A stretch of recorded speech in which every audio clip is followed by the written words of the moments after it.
Welcome to law बडी। आज हम discuss करेंगे सेक्शन 337 ऑफ द बीएनएसएस 2023, जो एक important criminal law principal explain करता है।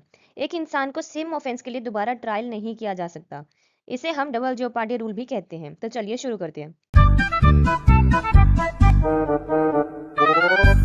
सेक्शन 337 का सबसेक्शन 1 कहता है कि अगर एक पर्सन को एक कॉम्पिटेंट कोर्ट ने ट्रायल करके कन्विक्ट या फिर एक्विट कर दिया, तो जब तक वो वैलिड है उसको दोबारा उसी ऑफेंस के लिए ट्राई नहीं किया जा सकता और उसी फैक्ट्स पर कोई और नया चार्ज भी नहीं लगाया जा सकता जो सेक्शन 244 सबसेक्शन 1 या फिर सेक्शन 244 सबसेक्शन 2 में आ जाता है। ठीक है। Then we have subsection 2। ये कहता है कि अगर एक पर्सन एक्विट या फिर कन्विक्ट हो गया है तो उसको बाद में ट्रायल किया जा सकता है, लेकिन स्टेट गवर्नमेंट की परमिशन के साथ फॉर अ डिस्टिंक्ट ऑफेंस, जिसके लिए एक सेपरेट चार्ज पहले ट्रायल में सेक्शन 243 सबसेक्शन 1 के अंडर लग सकता था। Next we have subsection 3। ये कहता है कि अगर एक पर्सन कन्विक्ट हुआ है एक ऑफेंस के लिए, लेकिन उस एक्ट के कॉन्सिक्वेंसेस बाद में ऐसे निकले जो एक अलग ऑफेंस बनाते हैं और वो कॉन्सिक्वेंसेस कन्विक्शन के वक्त पर कोर्ट को पता नहीं थे, तो उसको बाद में नए ऑफेंस के लिए ट्राई किया जा सकता है। ठीक है।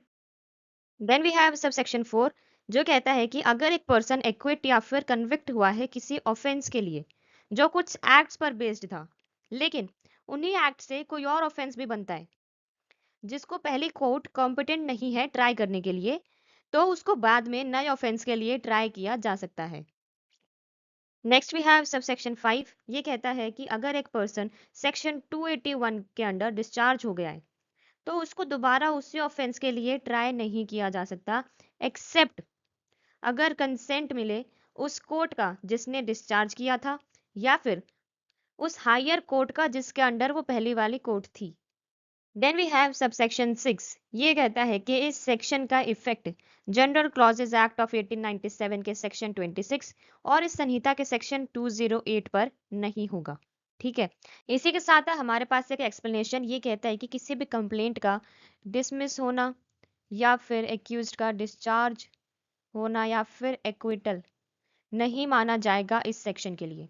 Okay. So this was all about section 337 of BNSS 2023. If you found this video useful, do not forget to like, share and subscribe your Law Buddy for more such legal content. Thank you.